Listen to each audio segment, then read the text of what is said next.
ladies and gentlemen of the media, of course, as you have been following from the beginning of March up to now, there are so many events that have been happening, and all these are a result of.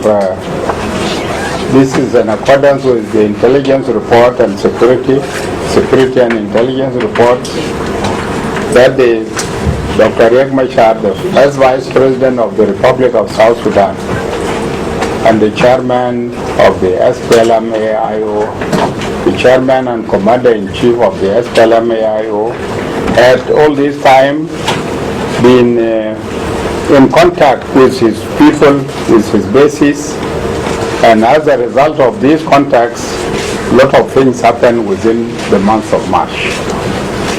As you know very well, the first thing that started was when the White Army decided to assemble and attack the Nasir garrison. Before the attack, when they had besieged the garrison, we talked with the first Vice President and told him and requested him to direct his forces, which are the White Army, who later on turned out to be the NAS forces. These are IO forces. We requested him to direct his forces to withdraw from Nasir. This was on the 3rd. This was the meeting which was held on the 3rd in the office of the President. In that meeting, Dr. Riak, instead of directing his forces to withdraw, he directed them to attack Nasir garrison, and as a result, Nasir garrison was captured in the morning of the 4th of March. After the capture, Riak Machar also promised the Unionists, he directed the late General or Matar, General Major, he directed him to surrender to the IO forces. And the General refused, and thereafter, the Unionists contacted him so that he can guarantee a safe passage for the UN helicopters to go and pick those who are there with the general. He promised them, but unfortunately, his promise did not have any impact, and he continued to make his promises. The helicopters went and they could not pick those who were in the tanks, the general and his staff. They were shot at, so they came back. They went back to Malakal. The other day he gave them another assurance, and with that assurance the helicopters went and landed. And when the general was about to board the plane, they were all shot down, including a UN personnel who was in the helicopter. That was against his assurances that they will not be killed. So the general and his colleagues were all killed, and these were directives from the chairman and commander-in-chief of the SPLM-IO. Now these events continue to develop, and as a result, the IO forces, in the name of the White Army and the NAS Defense Forces, 1, attack and overrun Nasir garrison. Number 2, the SPLM-IO continue to mobilize and preach hate speech, hatred, and tribalism in the name of protection the North land. The North land, which means the land of the Nuer, or the Nuer land. On the 25th of March, on the directives of Dr. Riak Machar as well, the SPLM-IO forces, which were already in the unified forces, attacked their brothers and sisters in those areas. They attacked them They attacked their colleagues who were trained with them, deployed with them, and they were staying together. They attacked them on the 25th in Tunga, Nyalwar, Wiku, Wazel, Walel, and Rajab Training Center. And they took over these areas. They took over these positions. What took place in Rajab here is very near, and you know what happened. They took over these areas, and the forces here for Rajab, the SSPDF had to move to go and take over Rajab. They fell in an ambush by these forces, the SPLM-IO forces, and nevertheless, the SSPDF managed to repulse them and chase them away from the center. For other places, of course, they are still continuing under their occupation, and the SSPDF is progressing, and it is moving to a few centers in order to take them over from. On the 26th of March, and on the directives of Dr. Riak Machar, the SPLM-IO component at the training centers of Makuei Lueth withdrew to unknown destination. There is a training center here, which was meant actually to be the training college, where the IO forces, where the national security forces were there, combined forces. Those forces withdrew, and it is not known where they have gone. They don't have arms, but they withdrew with some of the trainers. Some of the trainers who were armed, they withdrew with them to unknown destination. Also, the forces of Panier also, who were there, they have also withdrawn with their trainers, and it is not known where they have gone to. But they are in South Sudan. Now, with this, based on the same, and the continuation of the contacts with the politicians and the generals of the SPLM-IO, when they realized that this thing is already known, and that some of them were about to be arrested, then these people, General Yedak, who is from the National Security, General Wesley Welebe, who is from the SSPDF in the general headquarters here, he was an IO, but he is already integrated, and Minister Pal Mai Deng. These people have disappeared. In addition to that, the person from whom you have been receiving reports and who have been writing all the time, that is the first Deputy Speaker of the Transitional National Legislative Assembly, who is Nathaniel Oyet. They have all disappeared. They are no longer in town. Some of them are here, others are outside the country. Somebody like Nathaniel Oyet, I understand that he is in Uganda at present. These are the people who have left. Based on that, and in order to save the transitional national, the agreement, in order to save the agreement, and an exercise of his powers vested upon him, the President of the Republic of South Sudan, who is in charge of the safety and security of the lives and properties of the people of South Sudan, who is in charge of the safety and safety of the territory of the Republic of South Sudan. His Excellency President Salva Kiir Mayadi directed that the Vice President, Dr. Riak Machar, should be put under house arrest pending investigation. This is an exercise of powers vested upon him, and this is why you might have heard that Dr. Riak Machar is under house arrest.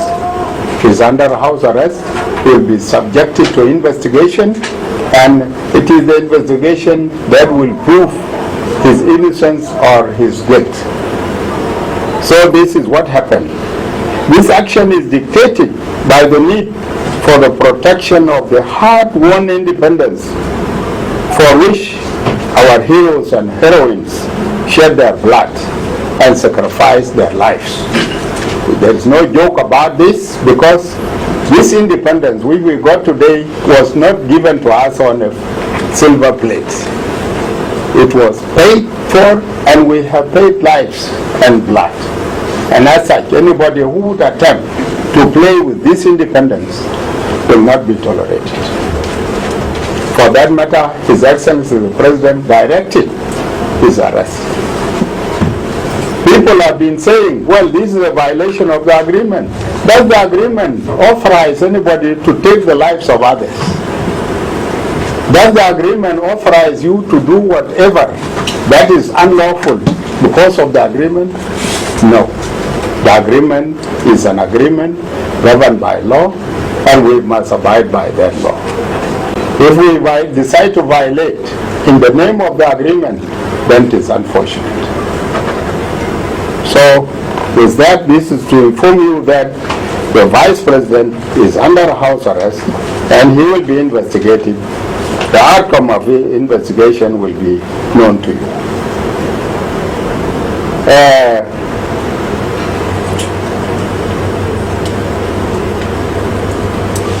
Why did the President do that? The President did this in order to save the agreement. All these efforts which are being exerted and all these games which were being played around are games which are meant to derail the agreement. There are events, all that took place is to ensure, for them to ensure that the agreement does not go ahead, that the agreement collapses, so that we don't go for elections. So anybody who is obstructing the progress of this agreement will not be tolerated. I'm saying this because the agreement came as a result of negotiations. It did not give any party the right to obstruct the progress which is being made in the implementation of the agreement. It did not give anybody the right,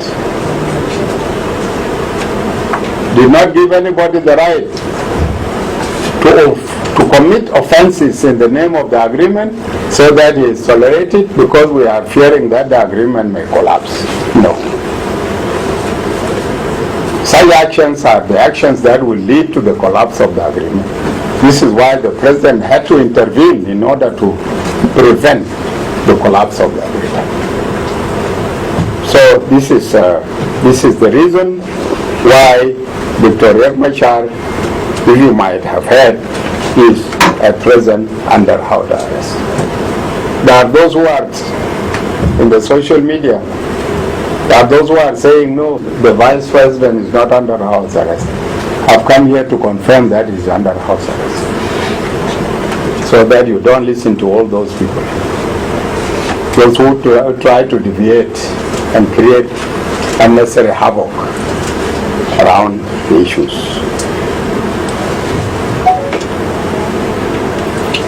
With that,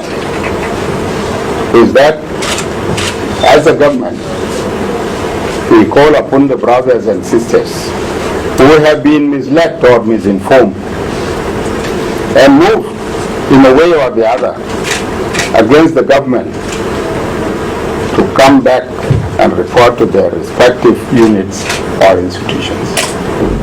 Anybody who is misinformed, anybody who is misled, please come back to your unit. If you are from the regular forces, you are from the SSPDF, you are from the regular forces, or you are from IO and you are not yet integrated, please come back to the cantonment site.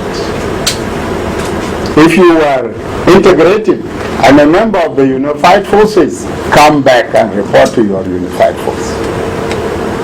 will not question you, but we ask you to come back. We also call upon the national and the regional international organizations to give a helping hand in terms of food and shelter to the communities that are affected by this disaster which has befallen us. The government also calls upon the national and regional and international organizations to support and report credible information in relation to the current crisis and developments. I repeat, credible information. Credible information. Credible information is very important because you need to know exactly what you are reporting. It's not a question of picking it from any direction and then you say, yes, it is what is being said. These days there are so many sources of information, some of which are not reliable sources. By what I have just said, that people are saying there is another media house which is now in the air, it is saying Riak Machar is not under house arrest. The government is saying Riak Machar is not arrested. This is one of their sources. So we want you to take the most credible information. Don't just pick from anywhere and then you quote that source.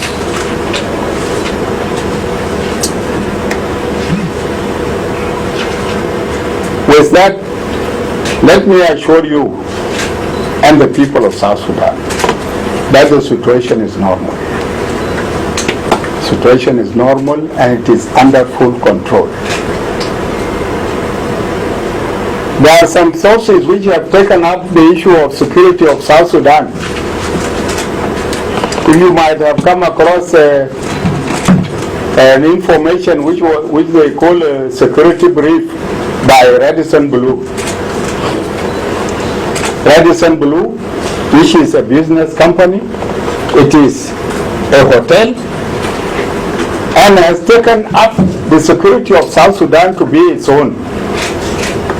And what they did, they have reduced their personnel, that is one. Number two, they have advised all the expatriates to leave the country.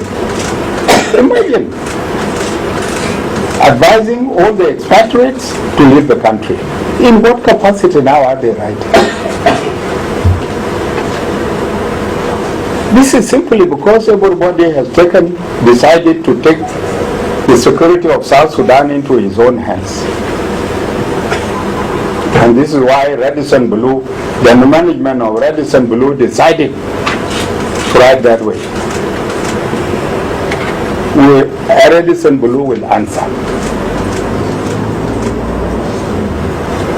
And it is that report of Radison Blue that has caused a lot of negative impact.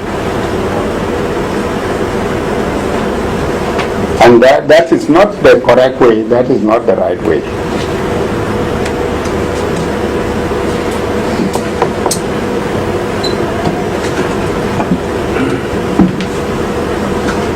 With this, I urge the citizens to disregard any social media propaganda and cautions them to refrain from spreading false information and making inflammatory remarks to fuel this situation. If those of Radison Blue can come up with such a thing, what are they doing? They are fueling up the situation. If Radison Blue as a company feels insecure, they should pack and go. But they should not call on foreigners, other expatriates, and tell them, no, you are insecure. Are they in charge of their security? Even the staff of the Radison Blue is the responsibility of the government of South Sudan, not for them to claim being responsible for security of others. And who are those authorities that usually advise them on security issues here in South Sudan? This is how we have been infiltrated. This is how security of South Sudan has been compromised, and we will not allow that to happen any longer. Anybody who tampers with the security of South Sudan will not be tolerated. Because we are here as the government. We are here as a sovereign state. Anybody, any foreigner who does not feel secure, is up to him or her to go.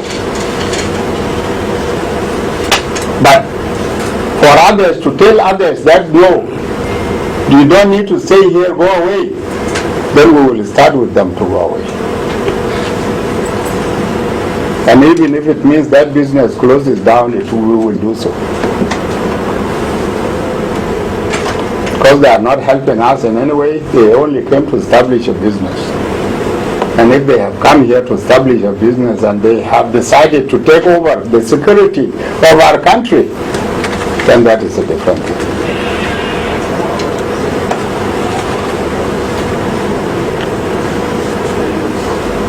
So I'm requesting all the media houses to refrain from collecting information from unreliable sources. Collect information from the right sources whom you can quote. Because this is the most important thing. Any information that you get, you must quote it so that when you are asked, you will be in a position to say, yes, I got it from X or Y. His Excellency the President had been very clear from day one that I will not take South Sudan back to war. And these steps which has taken up to now are steps that will prevent us from going back to war. We will not go back to war, but we will continue with the implementation of the agreement. Those who have been dreaming and trying their level best to ensure that the agreement will collapse, this agreement will not collapse. It will continue, and it will continue, and will continue to implement it in letter and spirit. To be implemented in letter and spirit, and elections will be run. Those who do not want elections, those who are creating all these obstacles, we will overcome them, and we will go for elections. So, whatever you want to say, whatever information that you entertain in mind, please drop that information and listen to what I'm saying. If you have your own other sources, that will be up to you. But this is the official source of the government.